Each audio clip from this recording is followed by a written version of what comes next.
Part 22 में आप सबने देखा कि अकुमो लूसिफ से पूछता है कि क्या वो अभी तक नहीं जागा, और फिर हमें दिखाया जाता है वही डिमोनिक टाइम चेम्बर जहां से अल्ट्रा वेजिटो कहीं पर गायब हो जाता है। और फिर हमें पता चलता है कि फू के पास आखिर इतनी ज्यादा ताकत कैसे आई, क्योंकि फू ने उस गोल्डी टाइम चेम्बर के अंदर जाके गोकू वेजिटा और गोकू ब्लैक के साथ काफी ज्यादा तगड़ी ट्रेनिंग की थी।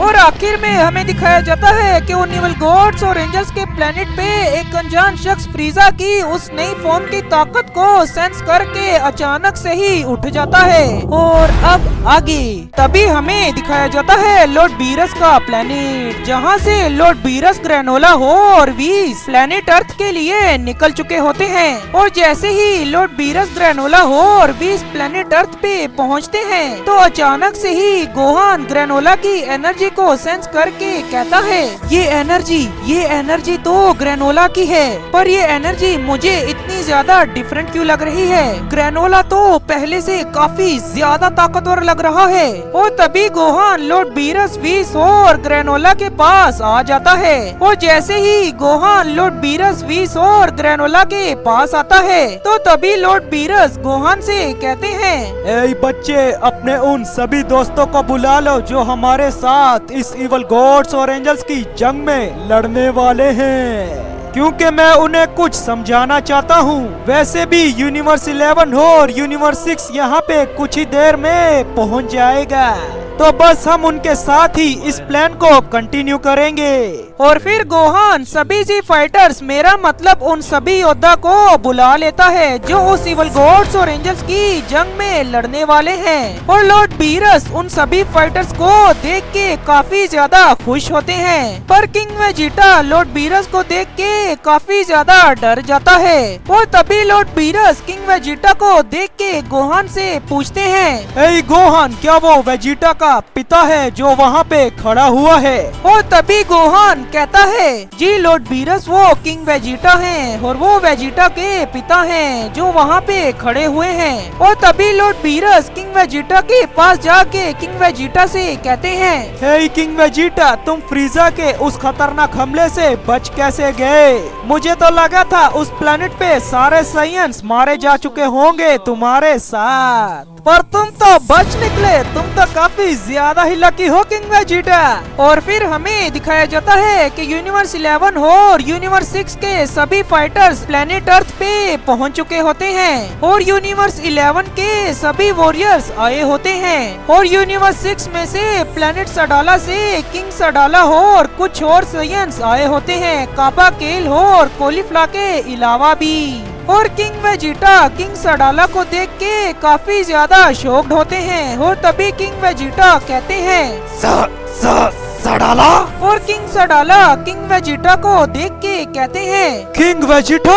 और किंग वेजिटा हो और किंग सडाला दोनों ही एक ही लाइन बोलते हैं, पर आखिर कैसे? और फिर हमें दिखाया जाता है कि किंग वेजिटा जाके किंग सडाला से मिलते हैं। और किंग वेजिटा किंग सडाला से कहते हैं, हे सडाला, क्या ये तुम ही हो सच में? और किंग सडाला किंग वेजिटा से कहते हैं, ये लाइन तो मैं तुमसे पूछने वाला था वेजिटा। तुम तो हमारी पिछली जंग में मर गए थे, पर तुम यहाँ पे कैसे जिंदा हो वेजिटा? और किंग वेजिटा किंग सडाला से कहते हैं, अरे सडाला, मैं भी तो यही कहने वाला था कि तुम भी उस जंग में मारे गए थे। और फिर हमें पता चलता है कि दोनों यूनिवर्सेस में इससे उल्टा हुआ, जैसे कि यूनिवर्स 7 में किंग सडाला मारे गए पर किंग वेजिटा जिंदा थे, इसी तरह यूनिवर्स 6 में किंग वेजिटा मारे गए पर किंग सडाला जिंदा थे। और इसी वजह से वो दोनों काफी ज्यादा कंफ्यूज हो गए कि किंग वेजिटा हो और किंग सडाला जिंदा कैसे हैं, क्योंकि उन दोनों के ही यूनिवर्स में ये दोनों मर चुके हैं। और फिर वीस आके उन दोनों को समझाता है कि तुम्हारे साथ आखिर असल में हुआ क्या है। और फिर वो दोनों किंग समझ जाते हैं कि हम दोनों के ही यूनिवर्स में कुछ गड़बड़ हुई है, कि हमारे दोनों दोनों वेरिएंट्स अलग अलग यूनिवर्स में अलग अलग तरीके से मारे गए। और फिर हमें दिखाए जाते हैं लॉर्ड बीरस, और लॉर्ड बीरस किंग वेजिटा और किंग सडाला की कन्वर्सेशन को सुन के काफी ज्यादा गुस्सा हो जाते हैं। और तभी लॉर्ड बीरस कहते हैं, अगर तुम दोनों की ये कन्वर्सेशन खत्म होगी हो तो क्या मैं अपना प्लान बताऊं? और वहाँ खड़े सभी लोग कहते हैं कि प्लीज प्लीज लॉर्ड बीरस आप बता सकते हैं। और जब लॉर्ड बीरस अपना प्लान बताने लगते हैं, लेकिन तभी अचानक से ही वहाँ पे लॉर्ड बेलमोड आ जाता है और वो लॉर्ड बीरस से कहता है, हे बीरस, तुम तो कभी ऐसे कोई प्लान नहीं बनाया करते थे, तुम तो सीधा ही जाके फाइट लेने वाले बंदे थे, तो अब तुम्हें क्या हो गया है बीरस? क्या तुम उन इवल गॉड्स और एंजल से डरते हो क्या? और तभी लॉर्ड बीरस बेलमोड से कहते हैं, ए बेलमोड, ये मैं अपने लिए तो कभी भी नहीं करता, ये तो मैं तुम्हारे लिए कर रहा हूँ कि हम सब बचे रहें, क्योंकि मुझे पता है उन इवल गॉड्स और एंजल्स के पास जो वो वॉरियर है वो हम पे कभी भी रहम नहीं करने वाला, चाहे हम जितना भी चिल्लाते रहें रहम करो, पर वो हमें सीधा ही मारेगा, क्योंकि उसका गुस्सा जब फटता है तो मैं जानता हूँ कि वो कितना ज्यादा ताकतवर हो जाता है। और अब बस चुपचाप मेरा प्लान सुनो। ए गोहान, मैं तुम्हें ये सब इसीलिए बता रहा हूँ कि तुम यहाँ पे मुझे सबसे ज्यादा समझदार लगते हो, और तुम सभी लोग भी मेरी ये बात कान और अपने नाक खोल के सुन लो, क्योंकि अब ये बात पता नहीं तुम्हारे दिमाग में आएगी भी या नहीं। तो अब मैं शुरू करता हूँ। सबसे पहले तो इन वॉरियर्स में से सबसे ज्यादा ताकतवर वॉरियर्स को टीम ए में डिवाइड करना होगा, और सबसे लो क्लास वॉरियर्स को टीम बी में, और फिर तुम्हें एक टीम सी बनानी होगी जिसमें हम इन दोनों टीम्स को मिक्स रखेंगे। और सबसे पहले उन इवल गॉड्स और एंजल से लड़ने जाएगी टीम सी, ताकि हमारे पास पीछे बैकअप में कुछ ज्यादा ताकतवर वॉरियर्स बचे रहें, क्योंकि उस अकुमो के पास वो जोन सा वॉरियर है वो काफी ज्यादा ताकतवर है, क्योंकि मैं उससे पहले लड़ चुका हूँ और मैं बस वहाँ पे मरने वाला था अगर मेरा मास्टर आके मेरी मदद ना करता।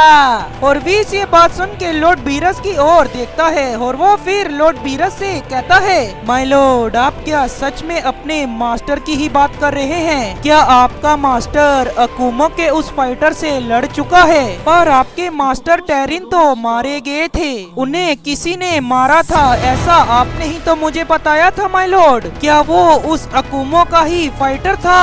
और तभी लॉर्ड बीरस वीस से कहते हैं, तुम बिल्कुल ठीक समझ रहे हो वीस, वो उस अकुमो के ही फाइटर ने मेरे मास्टर को मारा था, मेरे मास्टर ने मेरे लिए अपनी जान दे दी। और फिर हमें दिखाया जाता है वही इवल गॉड्स और एंजल्स का प्लेनेट, जहाँ पे वो अनजान शख्स अपनी आंखें खोल के रेज में ही कुछ कहता है, ये ताकत तो उस फ्रॉस्ट डीमन की है। और वो अनजान शख्स अपनी पावर अप करना शुरू हो जाता है, और उस अनजान शख्स की पावर की वजह से वो इवल गॉड्स और एंजल्स का प्लेनेट भी काफी ज्यादा जोरों से हिलने लगता है। लेकिन उसके साथ साथ पूरे कॉस्मोस में ही हलचल मच जाती है कि आखिर ये ताकत है किसकी। और फिर हमें दिखाया जाता है अकुमो उस शख्स की पावर को सेंस करके कहता है,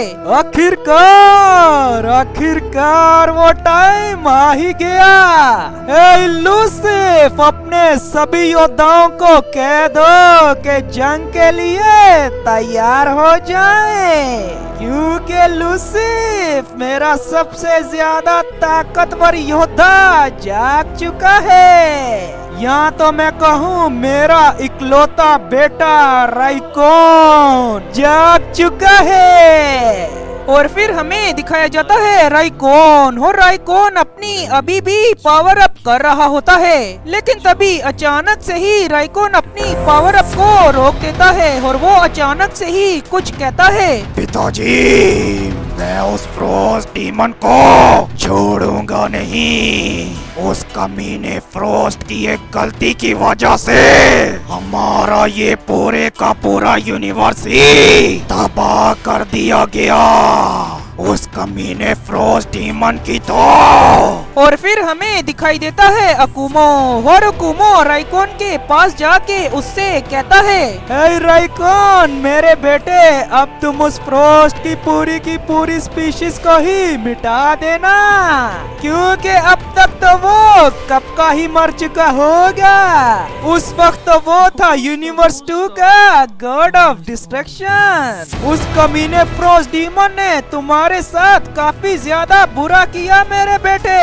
उस कमीने के पास जो मैजिकल ताकतें थी, उसने तुम्हें उसके अंदर कैद कर दिया। नहीं तो उस जंग के दौरान हमने जीत जाना था, पर फिर उस पिद्दी ज़ेनो की एंट्री हुई और उस कमीने ने हमें रिमूव कर दिया। और इसके साथ साथ तुम भी रिमूव हो गए मेरे बेटे, पर अब ऐसा बिल्कुल भी नहीं होगा, क्योंकि अब मेरे पास इतनी ज्यादा ताकत आ चुकी है। और उन 3 साइंस का भी क्या ही कहना, उन 3 साइंस के पास भी काफी ज्यादा ताकत है। और ये लूसी भी एक साइन को पकड़ के लाया है। क्या नाम था उस साइन का? हाँ याद आया, ब्रोली, जिसे ये फ्यूचर से लाया है। उस साइन के भी क्या ही कहने, वो भी तुम्हारी तरह मेरे बेटे सुपर साइन को इस्तेमाल करता है, पर उसने हमारे सभी एंजल्स को आराम से ही पछाड़ दिया था। और फिर राइकोन अपने पिता से कहता है, पिताश्री मैं उस साइन से मिल के आता हूँ। मैं भी तो देखूं मेरे अलावा कौन सा साइन है जो सुपर साइन 4 को इस्तेमाल कर सकता है। और तभी अचानक से ही लूसिफ और अकुमो को किसी की याद आती है। और तभी लूसिफ कुछ कहता है, पर आखिर ये फू कहाँ चला गया? इसे तो मैंने काफी देर से ही नहीं देखा। कुछ दिनों से ये फू काफी ज्यादा ही अजीब बर्ताव कर रहा है और अचानक से ही ये गायब हो जाता है। मुझे इस पे नजर रखनी होगी। अगर इस फू की भी वो डिमोनिक शक्तियाँ बाहर आ गई तो हमारे लिए तो काफी ज्यादा मुसीबत हो जाएगी। और फिर हमें दिखाया जाता है फू, और फू इवल गॉड्स और एंजल्स के प्लेनेट पे आ गया होता है। और फू ग्रैंड प्रीस्ट के बंकर के बाहर खड़ा होता है, लेकिन तभी लूसी फू को देख लेता है। तो गाइस अब फू का क्या होने वाला है? क्या लूसिफ और अकुमो फू को मार देंगे? तो गाइस इन सब सवालों के जवाब आप सबको बहुत जल्द मिलेंगे। और अगर आपको मेरी ये वीडियो पसंद आई है तो मेरी वीडियो को लाइक और चैनल को सब्सक्राइब जरूर से कर देना। इस वीडियो पे दबा के अपने प्यारे कमेंट्स भी जरूर से कर देना, और इस वीडियो को अपने बेस्ट फ्रेंड्स के साथ दबा के शेयर भी जरूर से कर देना। मैं आपसे मिलूंगा अगली वीडियो में, तब तक के लिए सायोनारा।